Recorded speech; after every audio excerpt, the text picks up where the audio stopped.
श्री गणेशाय नमः। वक्रतुंड महाकाय सूर्यकोटि समप्रभ निर्विघ्नं कुरु मे देव सर्वकार्येषु सर्वदा।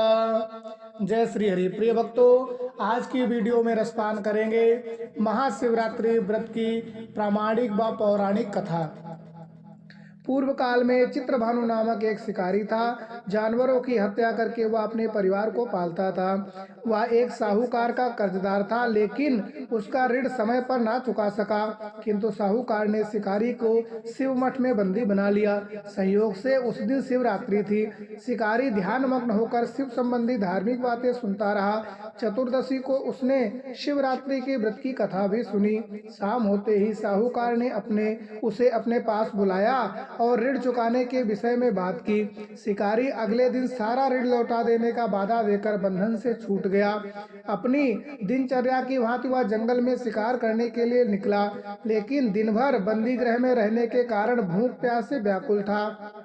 शिकार खोजता हुआ वह बहुत दूर निकल गया। जब अंधकार हो गया तो उसने विचार किया कि रात जंगल में ही बितानी पड़ेगी। वह वन में एक तालाब के किनारे एक बेल के पेड़ पर चढ़कर रात बीतने का इंतजार करने लगा। बिल वृक्ष के नीचे शिवलिंग था, जो बिल पत्रों से ढका हुआ था। शिकारी को उसका पता न चला। पड़ाव बनाते समय उसने जो टहलियां तोड़ी वह संयोग से शिवलिंग पर गिरती चली गईं। इस प्रकार दिन भर भूखे प्यासे शिकारी का व्रत भी हो गया और शिवलिंग पर बिलपत्र भी चढ़ गए। एक प्रहर बीत जाने पर एक गर्भिणी हिरणी तालाब में पानी पीने पहुंची। शिकारी ने धनुष पर तीर चढ़ाकर ज्यों ही प्रत्यंचा खींची, हिरणी बोली, मैं गर्भिणी हूँ, शीघ्र ही प्रसव करूंगी। तुम एक साथ दो जीवों की हत्या करोगे, जो ठीक नहीं है। मैं बच्चे को जन्म देकर शीघ्र ही तुम्हारे समक्ष प्रस्तुत हो जाऊंगी, तब मार लेना। शिकारी ने प्रत्यंचा ढीली कर दी और हिरणी जंगल की झाड़ियों में लुप्त हो गई। प्रत्यंचा चढ़ाने तथा ढीली करने के वक्त कुछ बिलपत्र अनायास ही टूटकर शिवलिंग पर गिर गए। इस प्रकार उससे अनजाने में ही प्रथम प्रहर का पूजन भी संपन्न हो गया। कुछ देर बाद एक और हिरणी उधर से निकली। शिकारी की प्रसन्नता का ठिकाना न रहा। समीप आने पर उसने धनुष पर बाण चढ़ाया। तब उसे देख हिरणी ने विनम्रता पूर्वक निवेदन किया, हे शिकारी, मैं थोड़ी देर पहले ऋतु से निवृत्त हुई हूँ, कामातुर विहारिणी हूँ, अपने प्रिय की खोज में भटक रही हूँ। मैं अपनी पति से मिलकर शीघ्र ही तुम्हारे पास आ जाऊंगी। शिकारी ने उसे भी जाने दिया। 2 बार शिकार को खोकर उसका माथा ठनका। वह चिंता में पड़ गया। रात्रि का आखिरी पहर बीत रहा था। इस बार भी धनुष से लग रहा कुछ बेलपत्र शिवलिंग पर जा गिरे तथा दूसरे प्रहर का पूजन भी संपन्न हो गया। तभी एक हिरणी अपने बच्चों के साथ उधर से निकली। शिकारी के लिए यह स्वर्णिम अवसर था। उसने धनुष पर तीर चढ़ाने में देर नहीं लगाई। वह तीर छोड़ने ही वाला था कि हिरणी बोली, हे शिकारी, मैं इन बच्चों को इनके पिता के हवाले करके लौट आऊंगी, इस समय मुझे मत मारो। शिकारी हंसा और बोला, सामने आए हुए शिकार को छोड़ दूं? मैं ऐसा मूर्ख नहीं। इससे पहले मैं 2 बार अपना शिकार खो चुका हूँ। मेरे बच्चे भूख प्यास से व्याकुल हो रहे होंगे। उत्तर में हिरणी ने फिर कहा, जैसे तुम्हें अपने बच्चों की ममता सता रही है, ठीक वैसे ही मुझे भी। हे शिकारी, मेरा विश्वास करो, मैं इनके पिता के पास इनको छोड़कर तुरंत लौटने की प्रतिज्ञा करती हूँ। हिरणी का दुख भरा स्वर सुनकर शिकारी को उस पर दया आ गई। उसने उस मृगी को भी जाने दिया। शिकार के अभाव में तथा भूख प्यास से व्याकुल शिकारी अनजाने में ही बेलपत्र पर बैठा बेलपत्र तोड़ कर नीचे फेंकता जा रहा था। पाँव फटने को हुई तो एक हष्ट पुष्ट मृग उसी रास्ते पर आ गया। शिकारी ने सोच लिया कि इसका शिकार वह अवश्य करेगा। शिकारी की तनी प्रत्यंचा देख मृग विनीत स्वर में बोला, हे शिकारी, यदि तुमने मुझसे पूर्व आने वाले 3 मृगियों तथा छोटे छोटे बच्चों को मार डाला है तो मुझे भी मारने में विलंब ना करो, ताकि मुझे उनके वियोग में एक क्षण भी दुख सहना ना पड़े।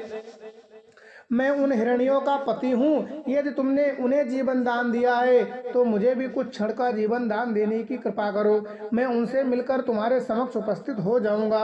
मृग की बात सुनते ही शिकारी ने सामने पूरी रात का घटना चक्र घूम गया। उसने सारी कथा मृग को सुना दी। तब मृग ने कहा, मेरी 3 पत्नियां जिस प्रकार प्रतिज्ञाबद्ध होकर गई है, मेरे मृत्यु से अपने धर्म का पालन नहीं कर पाएंगी। अतः जैसे तुमने उन्हें जब विश्वास पात्र मानकर छोड़ा, वैसे मुझे भी जाने दो, मैं उन सबके साथ तुम्हारे सामने शीघ्र ही उपस्थित हो जाऊंगा। शिकारी ने उसे भी जाने दिया। इस प्रकार प्रातः हो आई। उपवास, रात्रि जागरण तथा शिवलिंग पर बेलपत्र चढ़ाने से अनजाने में ही पर शिवरात्रि की पूजा पूर्ण हो गई। पर अनजाने में ही सही, पर शिवरात्रि की पूजन का परिणाम उसे तत्काल मिला। शिकारी का हिंसक हृदय निर्मल हो गया, उसमें भगवत शक्ति का वास हो गया। थोड़ी देर के बाद वह मृग सपरिवार शिकारी के समक्ष उपस्थित हो गया ताकि वह अपना शिकार कर सके, किंतु जंगली पशुओं की ऐसी सतता, सात्विकता एवं सामूहिक प्रेम भावना देखकर शिकारी को बड़ी ग्लानि हुई। उसने मृग परिवार को जीवन दान दे दिया।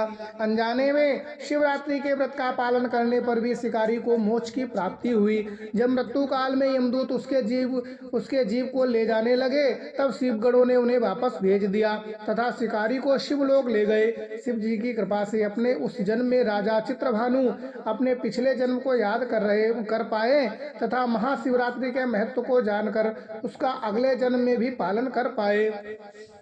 शिवरात्रि का यह संदेश है कि शिकारी की कथा अनुसार महादेव तो अनजाने में किए गए व्रत को भी फल देते हैं, पर वास्तव में महादेव शिकारी की दया भाव से प्रसन्न हुए।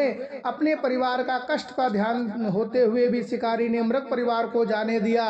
यह करुणा ही वस्तुतः उस शिकारी को उन पंडित एवं पुजारियों से उत्कृष्ट बना देती है जो कि सिर्फ रात्रि जागरण, उपवास एवं दूध, दही, बेलपत्र आदि द्वारा शिव को प्रसन्न कर लेना चाहते हैं। इस कथा में सबसे महत्वपूर्ण बात यह है कि इस कथा में अनजाने में हुए पूजन पर विशेष बल दिया गया है। इसका अर्थ यह नहीं है कि शिव जी किसी भी प्रकार से किए गए पूजन को स्वीकार कर लेते हैं अथवा भोलेनाथ जाने या अनजाने में हुए पूजन में भेद नहीं कर सकते। वास्तव में वह शिकारी शिव पूजन नहीं कर रहा था। इसका अर्थ यह भी हुआ कि वह किसी तरह किसी फल की कामना भी नहीं कर रहा था। उसने मृग परिवार को उस समय जीवन दान दिया जो कि शिव पूजन के समान है। शिव का अर्थ ही कल्याण होता है। उन निरीह प्राणी को कल्याण करने के कारण वह शिव तत्व को जान पाया तथा शिव से साक्षात्कार हुआ। परोपकार करने के लिए महाशिवरात्रि का दिवस होना आवश्यक नहीं है। पुराण में 4 प्रकार के शिवरात्रि का पूजन वर्णन है। मासिक शिवरात्रि, प्रथम आदि शिवरात्रि तथा महाशिवरात्रि। पुराण वर्णित अंतिम शिवरात्रि है नित्य शिवरात्रि। वस्तुतः प्रत्येक रात्रि ही शिवरात्रि है। अगर हम उन परम कल्याणी आशुतोष भगवान में स्वयं को लीन कर दे तथा कल्याण मार्ग को अनुसरण करें, वही शिवरात्रि का सच्चा व्रत है। बोलो महादेव भगवान की जय हो। आप सभी को महाशिवरात्रि पर्व की बहुत बहुत शुभकामनाएं। आपका दिन मंगलमय हो। जय श्री हरि।